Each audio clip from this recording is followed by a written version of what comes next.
12 స్తంభాల పందిట్ల ఉయ్యాల పడుకున్న సాంబయ్య లగరా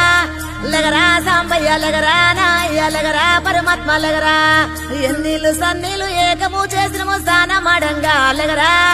లగరా సాంబయ్య లగరా నాయ్య లగరా పరమాత్మ లగరా మల్లెలు మాలలో నీకోసం తెచ్చినము అలంకరించంగా లగరా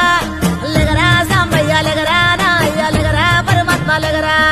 మా తల్లి పార్వతి వచ్చి ఉన్నది నాట్యమాడంగా